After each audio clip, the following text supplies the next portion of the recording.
So, back in March, I got the idea that I should start growing my own corn. The city I live in is really hard to grow your own food. Corn is really the only option for me to grow here because the air is hot, the soil is hot, and the air is really dry. So I started back in late March. I bought a bunch of those pots you just plant in the ground when the plant gets too big. Everything was going really good. I planted about 50 of them, and I had about a 95% germination rate, so I had a lot of these little corns. They grew really fast. If you don't know, corn is a kind of grass. Yeah, you should probably go watch my Grain Wars video. I do a little explanation on corn. Everything was going good all throughout March and April, but the problems didn't start coming until May. So you see what had happened is I got offered a job, but the job was really far away, so I had to travel. In the end, I was only gone for a week, and for reasons I'll explain in a later video, just because my little adventure deserves, it's too long to explain.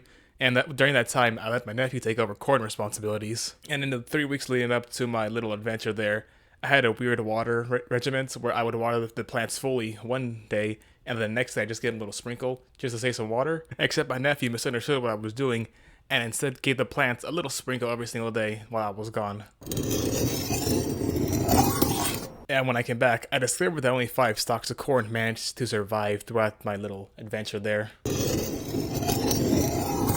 And since they're only plants, and this is my first year of trying to grow corn, I just planted some more, but the thing is that it got so hot over the summer that even when the plants got to growing, and since it's so late in the year, since I planted these back in March, and now it's September, there's absolutely no chance that these things are going to be growing any actual corn. You see, in a regular corn that's actually healthy, there would be little hair sticking out of the ears, and none of these ears have any hair sticking out. So basically, I got a bunch of these ears of corn that either have really underdeveloped corn inside of them, or have really dried and underdeveloped corn inside the ears.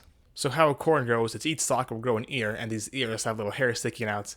And these hairs are supposed to catch onto the pollen that comes out from the top of the corn. And what you're supposed to do is you're supposed to plant all these corns really close together. That way when the wind blows, the hairs catch onto everything they can. But since I only have about 5 of them, and then I planted some more, so I have about 15. I think maybe 16 if I'm lucky. But I clearly didn't have enough because there's a bunch of these little ones that are growing that didn't even go to full size, which will explain what I get at the end. With a healthy ear of corn, you can see the husk is really green and there's little hair sticking out from the top still. That's where you get your iconic Trump hair. When this corn was harvested, the stalk was still green, the husk was still green, and the hair sticking out were a little bit dried. So I harvested 4 ears of corn, 2 dry and 2 still green. From the 2 dry stalks of corn, both ears are really dry and underdeveloped. There's absolutely no hair sticking out, but there's plenty of hair inside of the corn. Each kernel of corn, if you can call it that, is really small and dry. And from the 2 green ones, there's not much of a better story. The corn of the cob is really small, the grains are really small, and the hair is everywhere. So since it's pretty obvious that there's nothing going to be coming from the corn, I'm just going to cut it down. Which now explains why I've been sharpening the machete throughout the video. See the small plot of corn?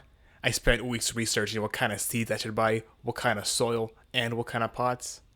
I had to do some crazy things just to keep these things alive, such as putting them in a small black container altogether so the soil would be constantly moisturized, covering them in a small tarp just so the sun wouldn't burn them out, building them a small dirt wall that was eventually eroded by the wind, plus the months of growing that eventually led to nothing. And I sharpened this machete for 2 minutes, and even 2 minutes was probably too much.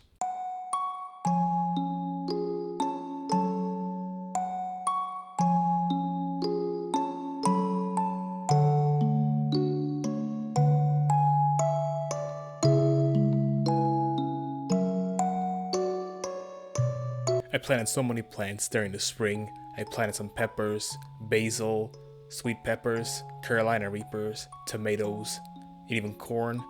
And the only thing that managed to survive is the basil. Even my large pepper plant that I planted last year in the middle of July didn't manage to survive.